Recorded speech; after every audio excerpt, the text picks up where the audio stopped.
So X-ray हुन्छ किन हुँदैन तपाईहरुकोबाट नि हुन्छ नि भयो Okay, thank you. So as we are going to study about X-ray crystallography. X-ray crystallography भनेको it's like photography. It's like microscopy. It's a microscopy that has very high resolution. Right? So we have studied about microscopy and general principle के हुन्छ microscopy को, you know that, right? So X-ray crystallography fundamentally is like a photography of a different wavelength of light हामी प्रयोग गर्छौं, right? There are light microscopy छ, right? Dark bright field microscopy हरू छ, and then you have confocal microscopy हरू पनि छ, and then you have electron microscopy छ. Now this is a similar kind of technique, X-ray crystallography. So हाम्रो study चाहिँ के छ भन्दाखेरि generally we will try to focus on the biological part, the proteomics part मा चाहिँ we'll try to concentrate. So X-ray crystallography has been a principal method in elucidating the biological macromolecule. So this is a very classical example. I'm trying to give you a very classical example. So this is an X-ray diffraction photograph of a vertically orientated DNA plus DNA fiber in the B conformation taken by the Rosalind Franklin, right? So this photograph that provided key information for the elucidation of the Watson-Crick structure. So there were this Watson and Crick, and there was this third person, right? The Morris Wilkins, was the third person, and even he was decorated with the Nobel Prize. Unfortunately, Rosalind Franklin, she died, right? X-ray crystallography is still, while this field has advanced a lot, the people or the researcher X-ray crystallography researchers, they would be exposed to this X-ray a lot. The X-ray crystallography you get a lot of these hazards associated with X-ray. So she suffered from some kind of ovarian cancer and she died before the Nobel Committee could honor her the Nobel Prize. And it was a very difficult female scientist alive. This is the 1950s stories, so it was very difficult for female scientists to level recognition. So she was quite DNA structure but she was quite removed. The narrative story built up, she was removed. So the central X-shaped pattern of the spot is indicative of a alpha helix, whereas the heavy back arcs on the top and the bottom of the diffraction pattern corresponds to a distance of 6.4 angstrom and indicate that the DNA structure largely repeats every 3.4 angstrom along the fiber axis. So definitely, right, useful analysis part. Now you get this, right? It's a diffraction pattern on a photographic plate, right? Analysis, there is this analysis part, and the analysis if you are good with the analysis, right? So there is a very computational part inside the analysis. Mathematical part, right? Mathematical computation part. So you picture like infer you require lots and lots of mathematical and computational power. All the computer learning also, right? So computer or machines are right? So these photographs or X-ray crystallographic technique, it was a very revolutionary in elucidating the biological macromolecule, the structure of the biological macromolecule. So as a class, we'll study about this technique. So, X-ray crystallography is an experimental science determining the atomic and the molecular structure of a crystal, in which the crystalline structure causes a beam of incident X-rays to diffract into many specific direction. So, right. So there is this X-rays, right? There is this, and then there is this atomic and molecular structure of the crystal, and this crystalline structure. Let's see, there is this phenomenon called diffraction, right? You all have studied this phenomenon called diffraction, light bending. So light go, there is this wave like nature पनि छ. So wave like nature को कारणले के हुन्छ भन्दाखेरि light चाहिँ bend हुन्छ, right, around the corners मा bend हुन्छ. So यो corner मा bend भएको आधारबाट चाहिँ you can more or less deduce the structure, right? यो कसरी bending हुन्छ भन्ने there is this precise, है त, way छ, है त, nature को एउटा way छ, laws हरू छ. त्यो laws को basis मा you can come up with this pattern. To X-ray crystallography, X-ray let's say bend हुन्छ, diffract हुन्छ when it encounters the atoms, right? Atoms encounter the bend हुन्छ, the bend को के हुन्छ, pattern देखिन्छ photographic plate मा, and on the basis of that you can determine the structure of the molecule, right?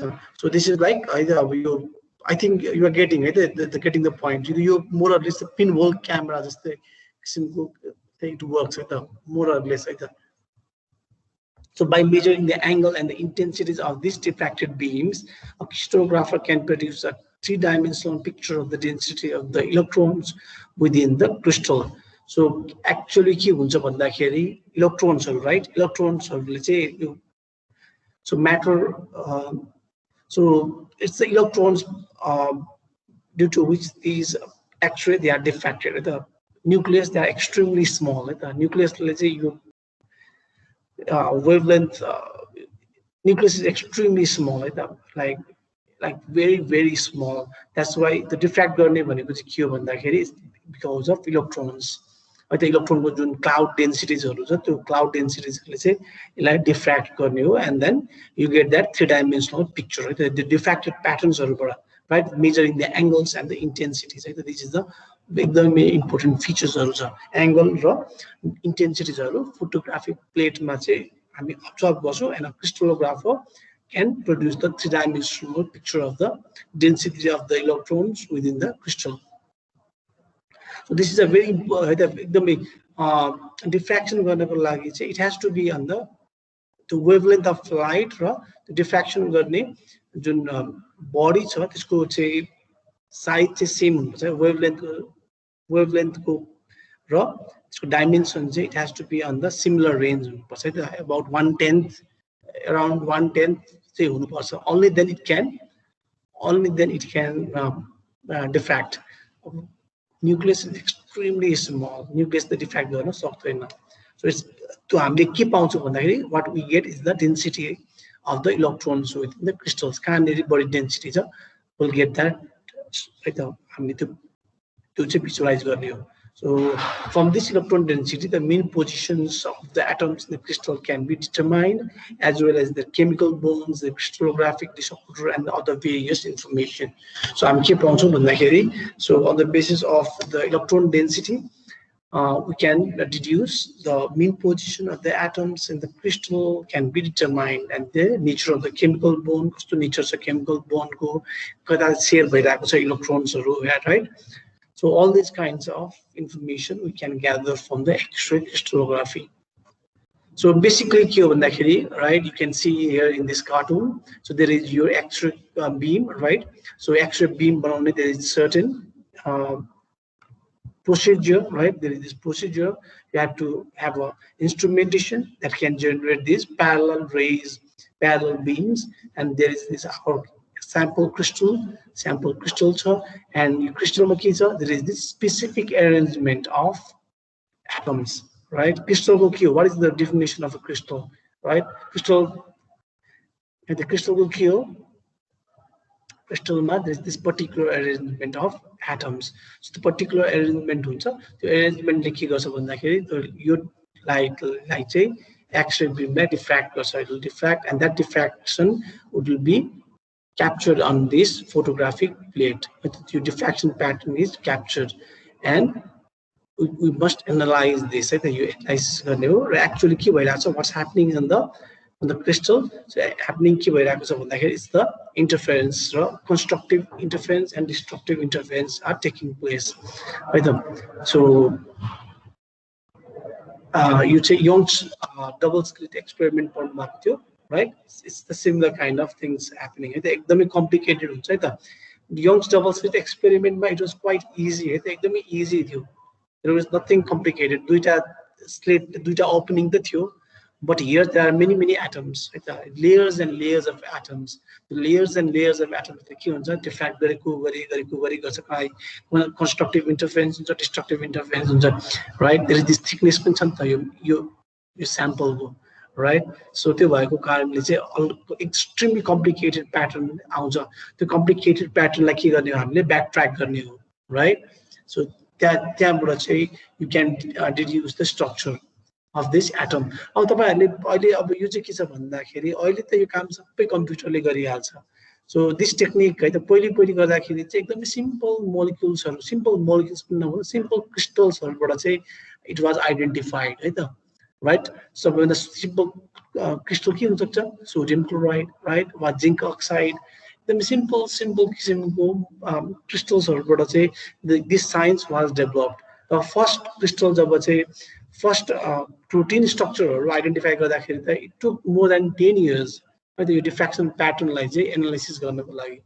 So it's यसको history चाहिँ एकदमै lengthy history छ. It's more than 100 years, right? So more than 100 years मा many extremely brilliant scientists, right? Mathematician, physicists, they have contributed to this science, right? So तपाईले त्यो कुरा चाहिँ याद हुनुपर्छ है. मैले आज एकदमै surfacially हाम्रो कोर्समा एकदमै यसको चाहिँ सर्फेसियल ट्रिटमेन्ट पनि त गर्नुपर्छ. सो तपाईले के बुझ्नुपर्छ भन्दाखेरि there was a lot of history, 100 years को हिस्ट्री छ.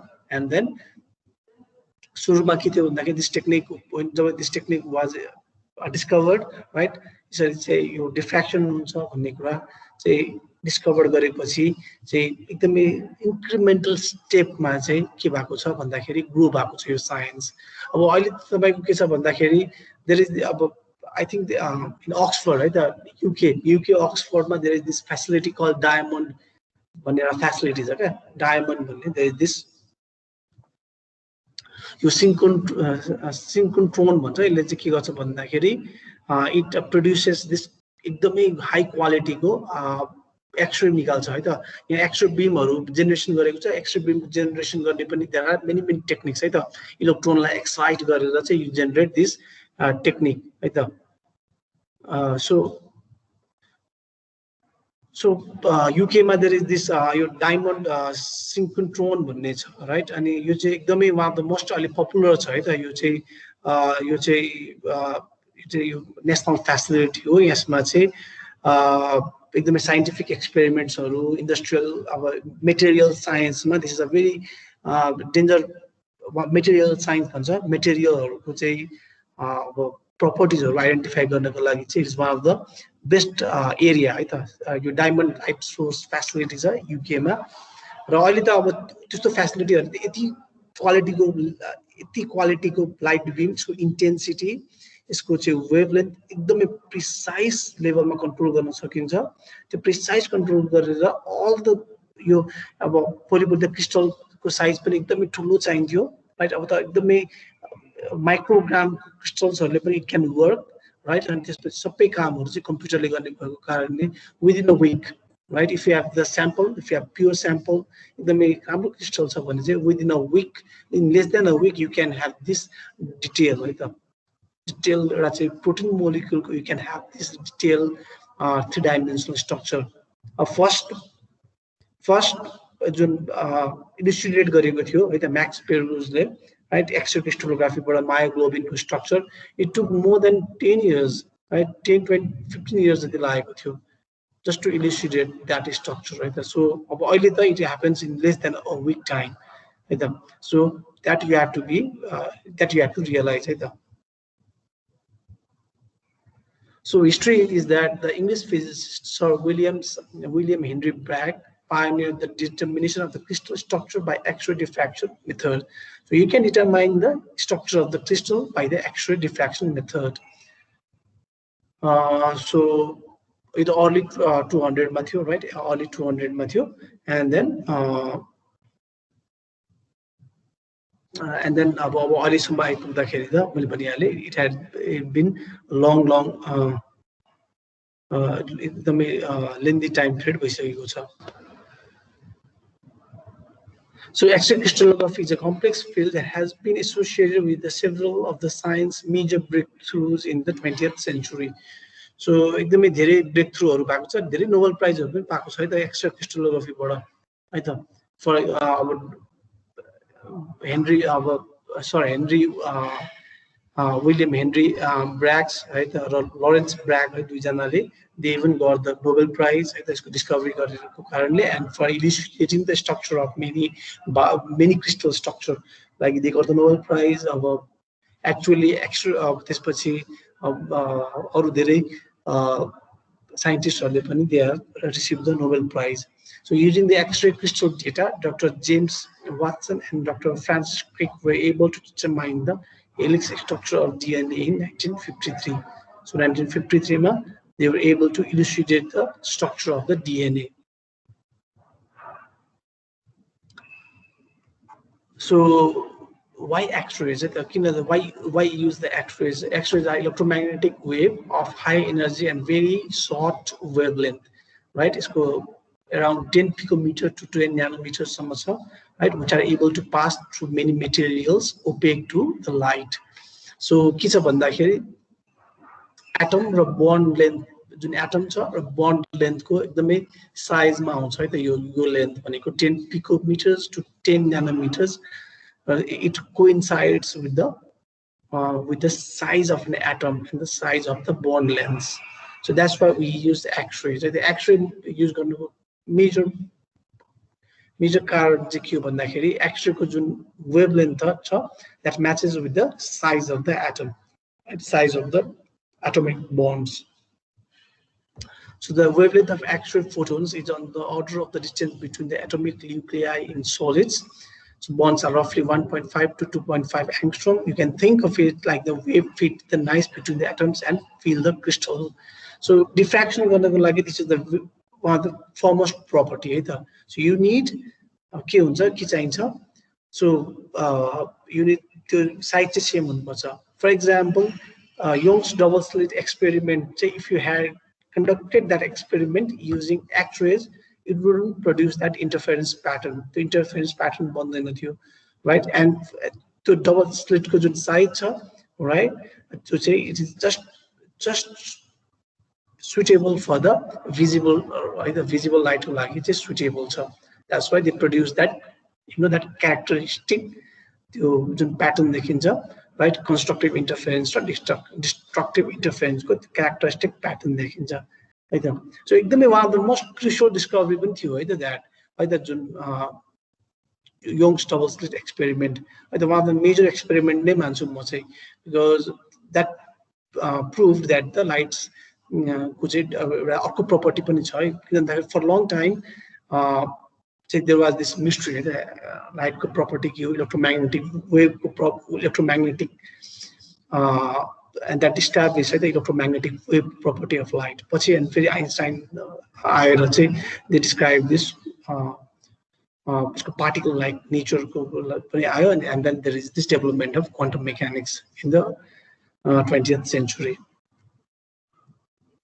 So why crystal? So researchers crystallize an atom or molecule because the precise position of each atom in a molecule can only be determined if the molecule is crystallized, right? If the molecule of the atom is not crystallized in the form, then random direction the X-ray diffraction will be unpredictably. You get the X-ray diffraction pattern, right? There's no problem in that. But what happens is that to diffraction pattern, it is very difficult to derive the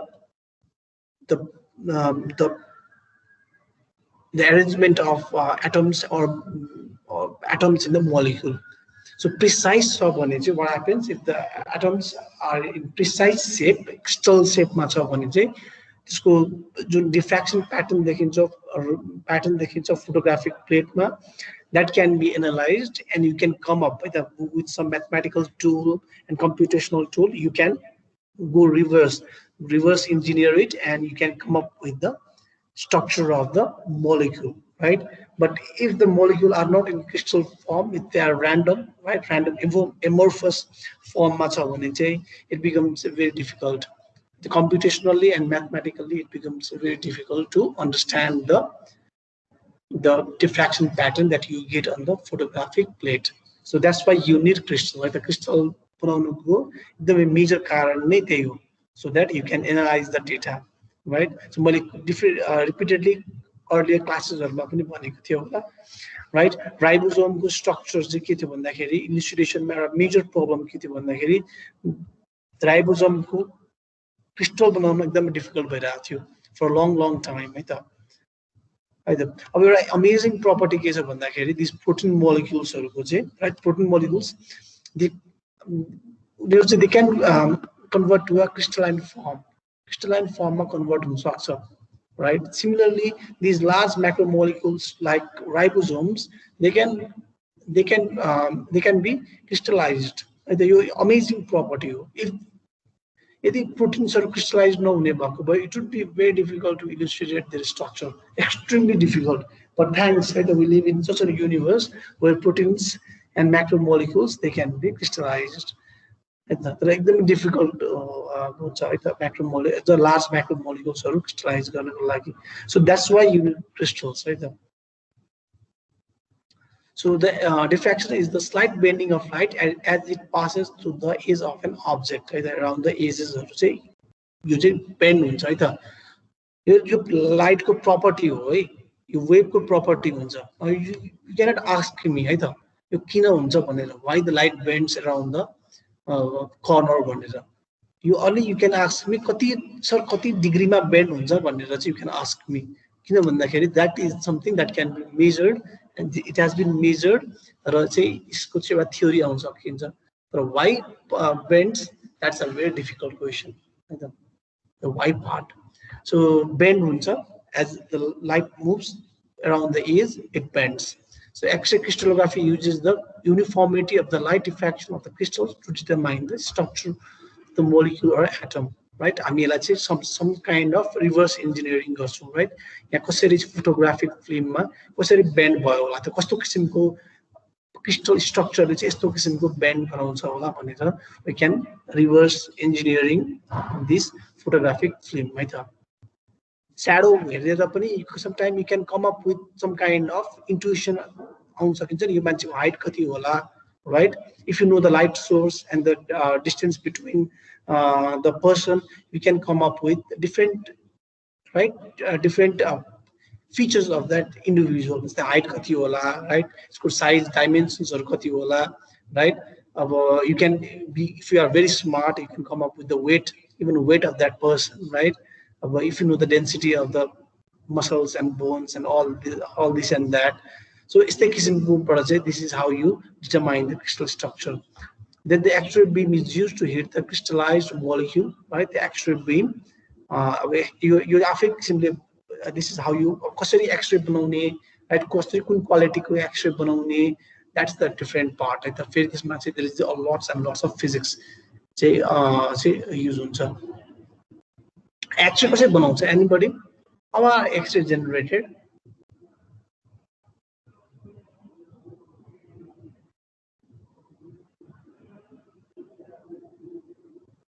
X-ray हजुर क्यापिटल्सहरुमा इलेक्ट्रोनले hit गरेपछि x-ray दिन्छ.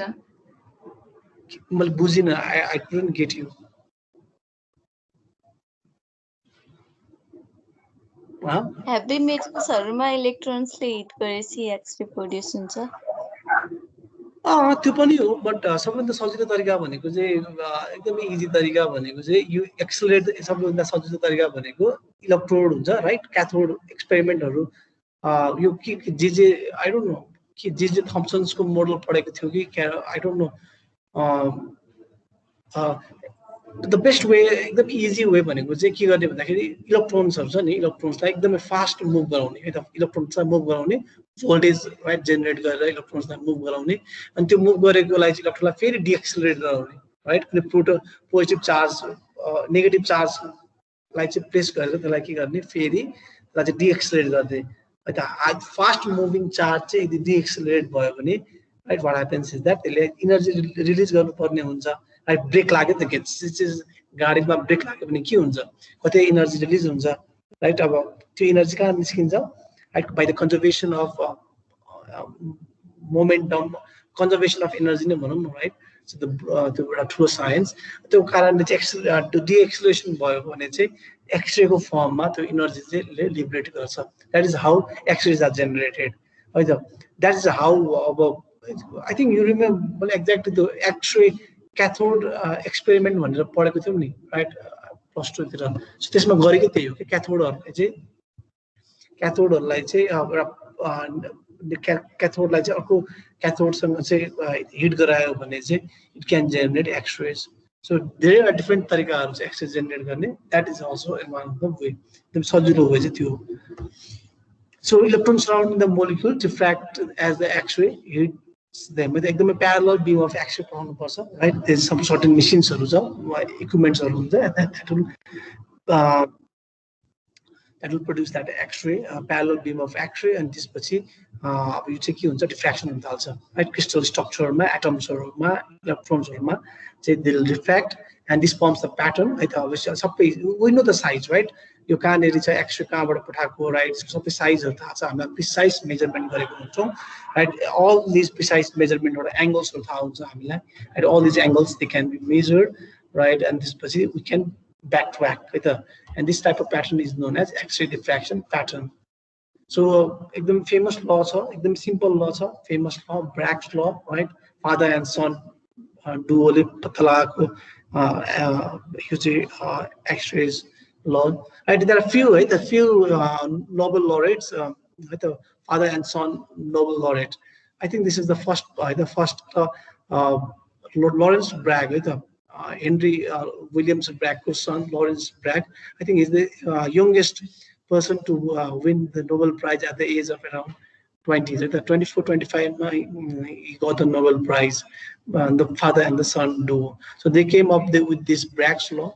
So there is this definite relationship between the angle at which the beam of X-ray must fall on the parallel plane of the atom in a crystal in order that there will be a strong reflection, the wavelength of X-rays and the distance between the crystal planes.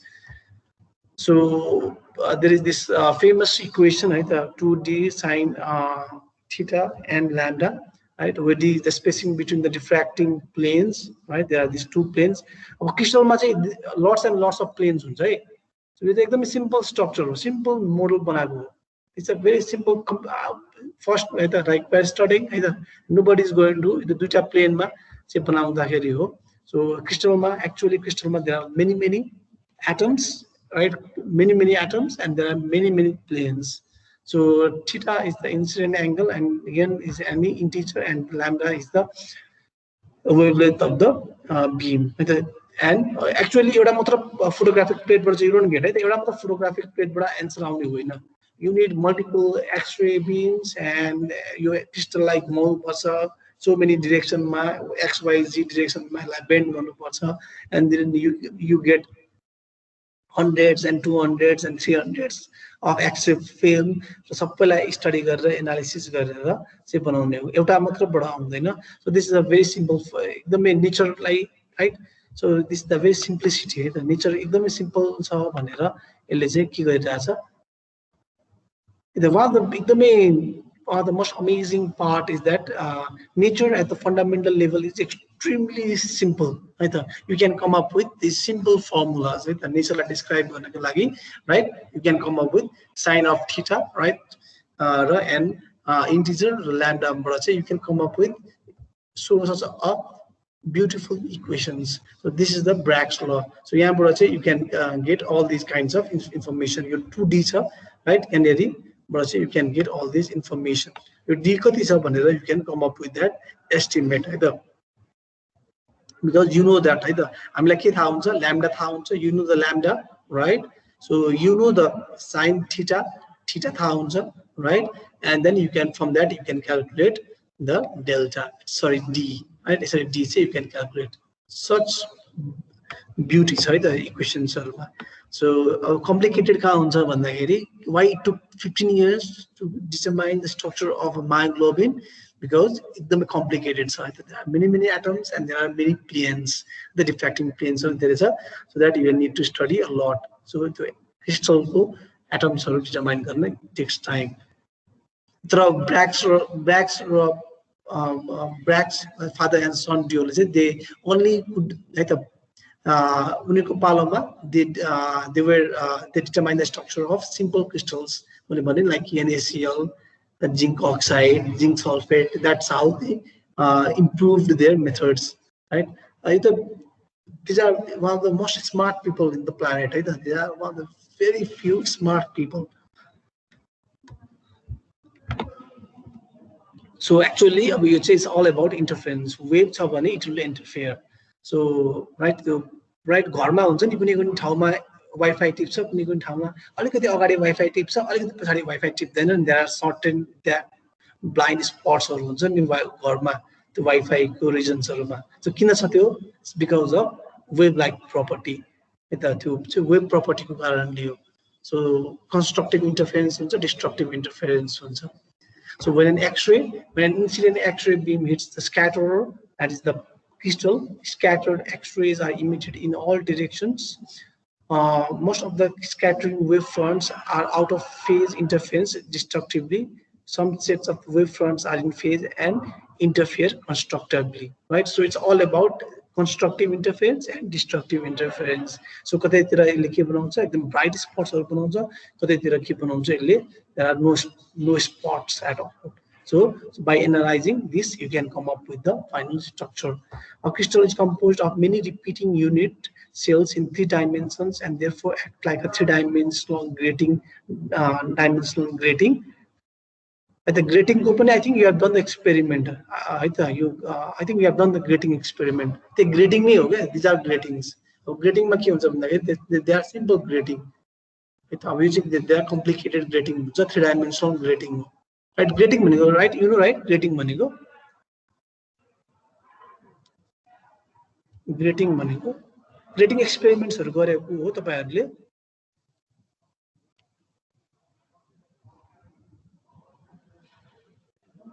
Anybody grating experiment गर्नुभयो कि गर्नु भएन? मलाई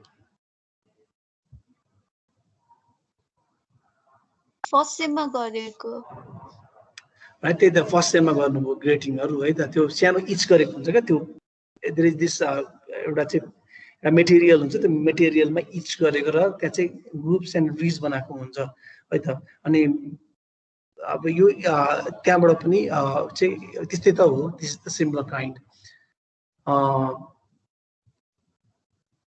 Okay, you can go and check, right? You peacock ko you peacock ko feathers हुन्छ नि, and they are so brightly colored हुन्छ नि, त्यो चाहिँ ग्रेटिङले गरेको, ग्रेटिङबाट जेनेरेट भएको हुन्छ. It's not because of the pigment है त.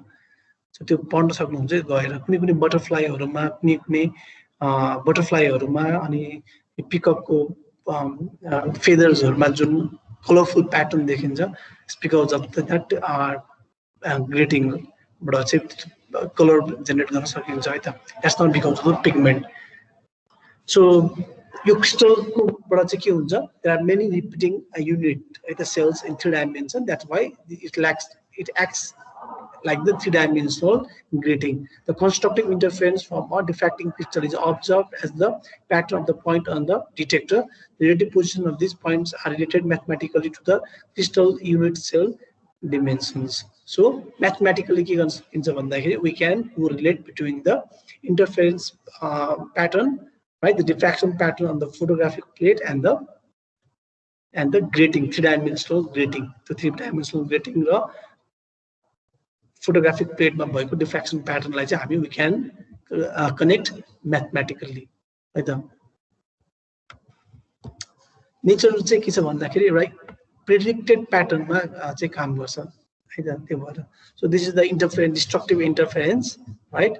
So we can say right, and this is this constructive interference in phase or out of phase भन्छ है त अर्को एकदमै इम्पोर्टेन्ट प्रपर्टी हुन्छ फेज डिफरेन्स भन्छ है त वेभको प्रपर्टी हो है त this are just the properties of वेभलाई तपाईँ you have observe wave on the surface of the water कसरी बिहेभ गर्छ सिमिलर दुईटा फाल्नुहोस् त दुईटा एकैचोटि पेबल्सहरू स्मल ड्रपलेट्स अफ पेबल चाहिँ ड्रप गर्नुभयो भने कसरी बन्छ कतैतिर त्यो चाहिँ ठुलो इन्टरफेरेन्स प्याटर्न जस्तो बनाउँछ कन्स्ट्रक्टिभ इन्टरफेरेन्स प्याटर्न कतैतिर चाहिँ यो चाहिँ डिस्ट्रक्टिभ इन्टरफेरेन्स प्याटर्न्सहरू बनाउँछ सो त्यस्तै त हो राइट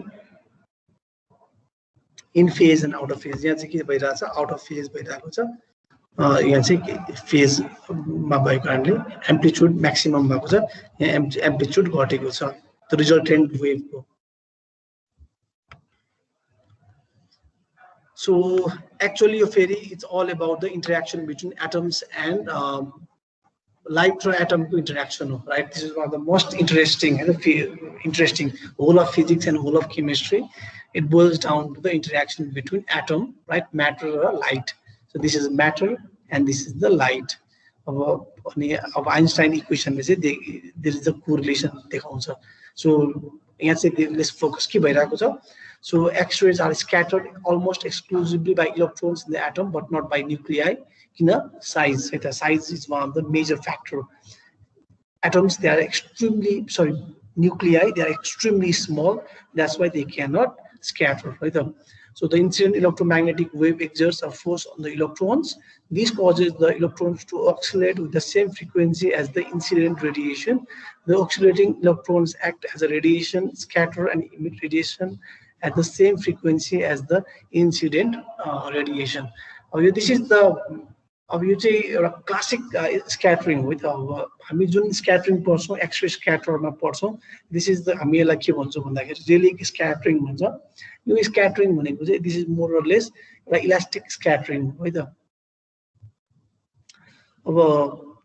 you say interesting यो कसरी हुन्छ यो चाहिँ यसको क्वान्टम मेकानिकल एक्सप्लेनेसन्सहरु छ राइट कसरी थाहा पाउँछ यो कुन डाइरेक्सनबाट आएको थियो र यो कुन डाइरेक्सनमा यसलाई चाहिँ स्क्याटर गर्ने भनेर right this is a very interesting है त क्वान्टम मेकानिक्स तिर चाहिँ यसको रिलेभेन्स हुन्छ होला म एक्ज्याक्टली थाहा छैन यो जुन म्याटर र लाइट इन्टरेक्ट गर्छ राइट यसले एब्जर्ब गर्छ राइट यो चाहिँ लाइटलाई एब्जर्ब गरेपछि कुन डाइरेक्सनमा स्क्याटर गराउने सो यो चाहिँ क्वान्टम मेकानिकल एक्सप्लेनेसन्सहरु हुन सक्छ है त्यसको चाहिँ सो यो चाहिँ दिस इज क्लासिकल स्क्याटरिङ भनेको चाहिँ इलास्टिक स्क्याटरिङमा पर्छ है त देयर आर अदर इलास्टिक स्क्याटरिङहरु पनि छ है त जस्तै अब यो रमन स्क्याटरिङहरु भन्छ राइट अरु एक दुईवटा तपाईहरुले पढ्नु पनि भएको छ क्यार कम्पटन स्क्याटरिङ भन्ने right energy they are inelastic हामीले पढिरहेको this is elastic scattering the classical scattering त यो जुन इन्सिडेन्ट वेभलेन्थ आएको छ त्यही इन्सिडेन्ट वेभलेन्थ नै बाहिर निस्किन्छ सो यो म्याटर र लाइटको इन्टरेक्सन त हो राइट अरु स्क्याटरिङ पनि हुन्छ just you be comfortable with that idea है त So what is the procedure? First and often the most difficult step is to obtain an adequate crystal of the material under study. So you have to have the crystal, right? And for that crystal, you have to go through a detail. That is the different part. Right? So like first you need to purify, right? That's why we studied about the purification step earlier. Right? First you need to purify and then you can crystallize right? Sufficiently. This cooking super saturated solution and cool and then you can get the crystals. Like the protein crystal. So the crystals should be sufficiently large, typically larger than 0.1 nanometer in all dimensions, pure in composition and regular in structure with no significant internal imperfections such as cracks. The better the crystal, better the result. Right? Computer garbage in, garbage out. So you have the crystal, you have the final scattering pattern, and from that final scattering pattern you can derive the structure. Researchers crystallize an atom or molecule because the precise position of each atom in a molecule can only be determined if the molecule is crystallized. Crystallized without crystallization, you cannot determine the structure. It's extremely difficult. That's the problem. So the crystal is placed on an intense beam of X-rays, usually of a single wavelength, monochromatic X-rays, producing the regular pattern of the reflection. As the crystal is gradually rotated, previous reflections disappear and new one appear. The intensity of every spot is recorded at every orientation of the crystal. So multiple data sets may have to be collected, with each set covering slightly more than half of full rotation of the crystal and typically containing tens and thousands of reflections. So tens and thousands of reflections you have to gather. So it's a very elaborate, it used to be a very elaborate method, right? It's a very elaborate method. Now all the things are done by the computer. So finally you have you have the data, right? The crystal structure data. So now what you need to do is the third step. All these data are combined computationally with the complementary chemical information to produce and refine a model of the arrangement of the atoms within the crystal. The final refined model of the atomic arrangement, now called the crystal structure, is usually stored in a public database. So after the diffraction pattern is obtained, the data is then processed by a computer and the structure of the atom or the molecule is deduced and visualized. So you have to do all these things, right? So the crystal is placed in an X-ray beam between the X-ray source and the detector, and the regular area of the spot called the reflection is generated. The spots are created by a diffraction X-ray beam, and each atom in a molecule makes a contribution to each spot, right? An electron density map of the protein is reconstructed from the overall diffraction pattern of the spot by a mathematical technique called Fourier transformation. Right? Fourier transformation वेव्सहरुको चाहिँ मर्ज गर्नको लागि मर्ज गर्ने कसरी मर्ज हुन्छ भनेर चाहिँ mathematical technique छ call Fourier transformation यो चाहिँ एकदमै कम्प्लिकेटेड म्याथमेटिक्स हो है त so with the help of Fourier transformation you have to the प्याटर्न्सबाट चाहिँ यो चाहिँ इलेक्ट्रोन डेन्सिटी म्याप जेनेरेट गर्न सकिन्छ. So in effect, the computer acts as a computational lens. A model for the structure is then built that is consistent with the electron density map. So just to simple density map, so this will make the atom, right? Electron density map. This is the density map. We'll try to figure out your atoms. We'll try to figure it out. Electron density map will convert it into a model that is consistent with this electron map.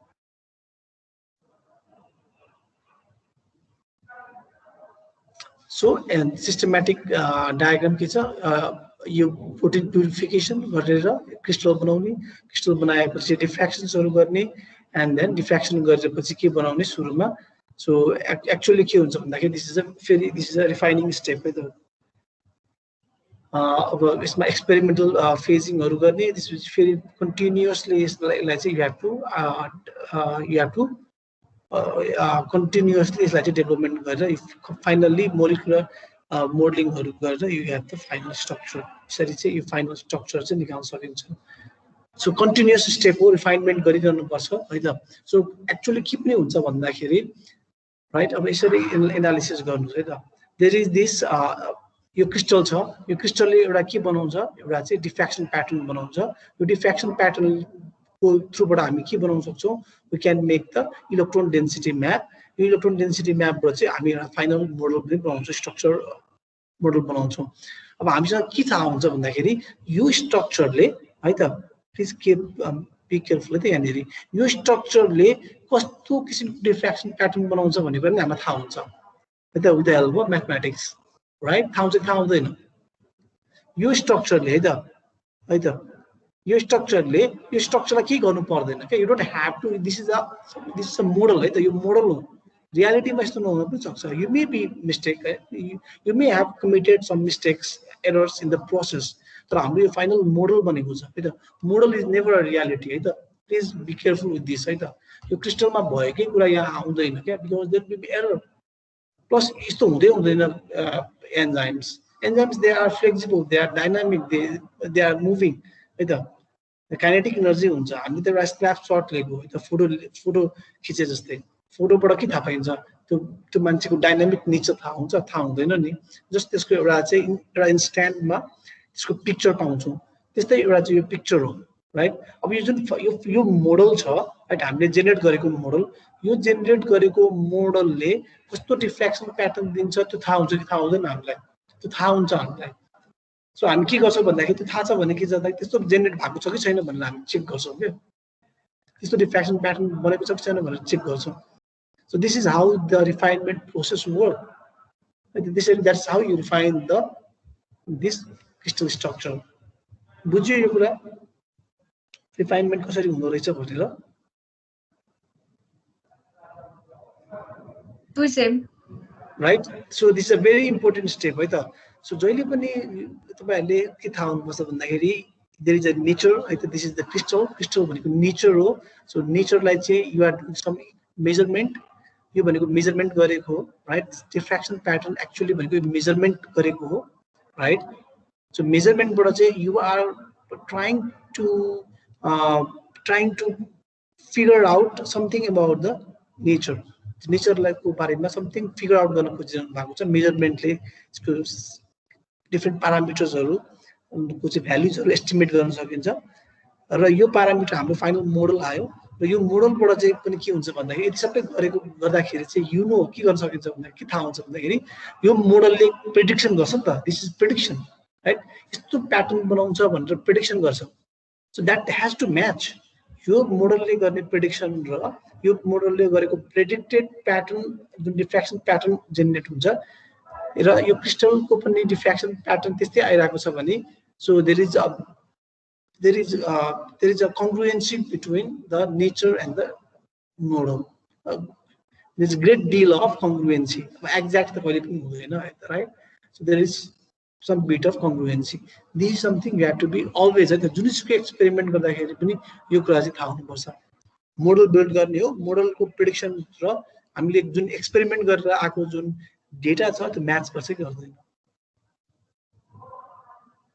तर problem के हुन्छ भन्दाखेरि यो पहिले नै sometimes के हुन्छ भन्दाखेरि क्रिस्टल स्ट्रक्चर हुँदा हुँदै तपाईसँग हाइपोथेसिस हुन्छ क्या you have hypothesis about the crystal structure so त्यसले चाहिँ तपाईको कस्तो डेटा आउँछ भन्ने कुरा त्यसले चाहिँ डिटरमाइन गर्न सक्छ so this is very common है त एकदमै कमन एरर हुन्छ है त जजमेन्टल एररहरू हुन्छ बायसनेसहरू चाहिँ क्रिप हुन्छ यसरी चाहिँ डेटामा because you always have a hypothesis है त before gathering the data and that leads to error in the data confirmational bias generate हुन्छ तपाईँलाई जस्तो किसिमको डेटा चाहिएको त्यस्तै डेटा तपाईँ जेनेरेट गर्न सक्नुहुन्छ I think we had talk about this है त पहिले पनि गफ गरेको हो सो एकदमै कम्प्लिकेटेड इक्विपमेन्ट्सहरू हुन्छ right there is this X-ray source हुन्छ राइट कसरी एक्सरे जेनेरेट गर्ने भनेर चाहिँ we had talk about so there is detector photographic प्लेट्सहरू हुन्छ राइट डिफ्रेन्ट प्लेट जसले चाहिँ एक्सरेलाई डिटेक्ट गर्न सक्छ राइट अब अहिले त यो कम्प्युटर अब अहिले त डिजिटल एज छ डिजिटल एजमा चाहिँ अब अल दिसलाई चाहिँ यो डायोडहरुमा चाहिँ डायोडहरु फोटो डायोडहरुमा चाहिँ क्याप्चर गर्ने हो त्यो फोटो डायोडलाई चाहिँ प्रत्येकलाई चाहिँ यु क्यान कम्प्युटेसनली जेनेरेट गर्न सकिन्छ अब पहिले चाहिँ एक्सरेको प्लेटहरु आउँथ्यो नि लाइक हाम्रो अहिले पनि आउँछ मेडिकल साइन्समा त मेडिकल फिल्डमा चाहिँ तर अहिले चाहिँ त्यस्तो हुँदैन अब अहिले चाहिँ के हुन्छ क्यामेराको जस्तो है त क्यामेरामा पनि त्यही छ नि त तपाईको मोबाइलको क्यामेरामा के छ भन्दाखेरि there is a photographic plate and that is sensitive to the light रियलमा के हुन्छ रियलमा चाहिँ देयर इज दिस सिल्भर क्लोराइडको चाहिँ त्यो फोटो सेन्सिटिभ सर्फेस छ प्लेट छ अब अहिले चाहिँ के छ भन्दाखेरि देयर इज दिस एउटा चाहिँ डिजिटल छ डिजिटल त्यसलाई चाहिँ त्यो लाइटलाई त्यसले चाहिँ के गर्न सक्छ डिटेक्ट गर्न सक्छ so detector now these are most of the times these are digital in nature and there is crystal at the one end of the mounting needle ma एउटा एन्डमा छ so the liquid nitrogen to keep the crystal cool यो externally hit गरेपछि त्यो crystal के हुन थाल्छ it will start त्यो के गर्छ टेम्परेचर इन्क्रिज हुन्छ राइट त्यो टेम्परेचर इन्क्रिज भएर त्यो क्रिस्टल चाहिँ के हुन्छ it can melt so you have to एकदमै त्यसलाई चाहिँ freezing cold temperature the liquid nitrogen you have to cool it, right? And a movable mount to rotate the crystal, right? Jati data you gather, you can be confident about the final structure. Collimator the collimator को काम चाहिँ the parallel beam of light बनाउने X-ray source को, right? So there is this X-ray tube, X-ray tube, it generates the X-ray source, and there is this incident beam optics with the allergic condition of the X-ray beam before it hits the sample by the collimator, right? The collimator हुन्छ अहिले चाहिँ के गर्छ त्यो X-ray को कस्तो X-ray पठाउने कुन wavelength को पठाउने फिल्टर गर्ने कि parallel पठाउनु पर्यो, all that यसले चाहिँ के गर्छ, there is this incident beam optics. अब गोनियोमिटरहरु हुन्छ यसले चाहिँ के गर्छ एंगल मेजरमेन्ट गर्छ कुन एंगलमा चाहिँ लाइटहरु पठाउने भन्ने. The platform that holds and moves the sample, optics, detector and the tube सबै कुरालाई मुभ गराउँछ है त प्रिसाइज एंगलहरुमा यसले चाहिँ एंगलमा चाहिँ मेजर गराउँछ. The sample and the sample holder, the receiving side optics, the condition of the X-ray beam after it encountered the sample, right? So the detector count the number of the X-ray scattered by the sample. Sample like scattered that has to be digitally recorded. So this is how the instrumentation it works. Right? What are some of the application of the crystallography in the field of proteomics? Here's a proteomics. So the protein structure determination refers to finding the exact orientation and the arrangement of different amino acids present in the protein. Protein ma chai aba amino acid orientation हामीले यो बारे उसको structure को बारेमा so many times we have already studied, right? So ribbon diagram right? So representation, how you represent protein. Textbook ma there are so many different ways that you can represent protein. Ribbon diagram, ball and to say wire diagram. So wire diagram कहाँबाट आइरहेको छ the data, right? So data it is gathered through the X-ray experiments. So X-ray crystallography helps us to determine the structure of proteins and enzymes, which further helps us to determine its function, right? So the classical case you determine the structure first, and then you come up with the function of that molecule, because there is this correlation between the structure and the function. So protein interaction studies. Protein interaction refers to the ways in which two or more proteins interact with one another. So studies include the orientation, site of action, the major minor amino acids of the protein taking part in a particular reaction. X-ray crystallography helps to determine this interaction. So protein interaction, right? Surface interaction structure, all those kinds of information that we can gather with the help of X-ray crystallography. So conformational studies refer to the spatial arrangement of protein in a molecule that can come about through the free rotation of atoms about a chemical bond, right? Conformation. So at this conformation, they can change. Right? Protein ligand or bind right? Receptor or ligand interaction. These conformation they can change, and you can study with the help of X-ray crystallography techniques. It is necessary to determine the arrangement as it determines the structure and the function of the protein. X-ray crystallography is an efficient technique to determine it. So enzyme catalysis determination. Enzymes are proteins. Determination of the structure, especially the active sites and the type of amino acid present in active sites, determine the catalytic activities interaction level of the enzymes. So it's not only enzyme catalysis you need the data from the X-ray crystallography experiments. So conclusion here. So X-ray crystallography is essentially a form of very high resolution microscopy. So microscopy this is a kind of microscopy. So it helps us to visualize protein structure at the atomic level and enhance our understanding of the protein function. So around the atomic level understanding the atoms or the protein we can elucidate around the X-ray or around 1 angstrom level resolution resolution around 1 angstrom level. त्यो भन्दा पनि अझ lower गर्न सकिन्छ होला तर The good one is the 1 angstrom level, that is considered to be the extremely good, X-ray crystallography image. Like the 1 angstrom level, you can identify every atom. Sabai atom identify गर्न सकिन्छ. It's a very good level. Like the you say resolution को बारेमा हामीले कुरा गर्यौं. Specifically, we can study how protein interact with one another molecules, how they undergo conformational changes, and how they perform catalysis in the case of enzymes. So armed with this information, we can design novel drugs that can target a particular protein or rationally engineer an enzyme for a specific industrial process. So one of the major still around 90% enzyme structures or protein structure, they are determined with the help of X-ray crystallography experiment. There is no alternative to X-ray crystallography. By the NMR but already data but NMR large structure data figure or structure elucidate गर्न सक्दैन. NMR is just related to small molecules. 5-10 पेप्टाइडहरुको structure पत्ता लगाउन सक्छ होला NMR ले, त्यो पनि solution फर्ममा. तर NMR को फाइदा के छ भन्दाखेरि you don't require in crystal form you don't require. X-ray crystallography को एउटा डिमेरिट के भनेको भन्दाखेरि you must have the macromolecule in crystal form. NMR को फाइदा के छ भन्दाखेरि you don't need in crystal form. Solution form मा भए पनि हुन्छ. तर के छ भन्दाखेरि प्रब्लम के छ भन्दाखेरि हार्ड पार्ट कहाँ छ भन्दाखेरि लार्ज मोलिक्युल को चाहिँ NMR बाट इट्स नट पोसिबल. अर्को क्रायो EM पनि छ है त, क्रायो इलेक्ट्रोन माइक्रोस्कोपी. त्यसको खासै रेजोल्युसन बेटर छैन कम्पेयर टु इलेक्ट्रोन माइक्रोस्कोपी है त. क्रायो EM भन्छ है त. क्रायो भनेको लो टेम्परेचर इलेक्ट्रोन माइक्रोस्कोपी र कम्पेयर टु एक्स-रे क्रिस्टलोग्राफी अब दे आर द प्रिफर्ड होइन है त. So this is how we end today's lecture. आजको लेक्चर हामी यसरी एन्ड गर्छौं है त. So do you have any queries? आजको क्लासमा के क्वेरी छ?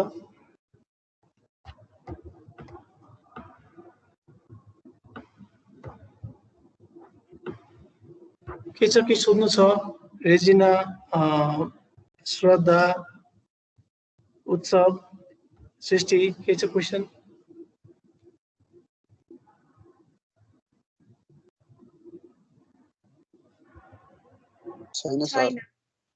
छैन सर.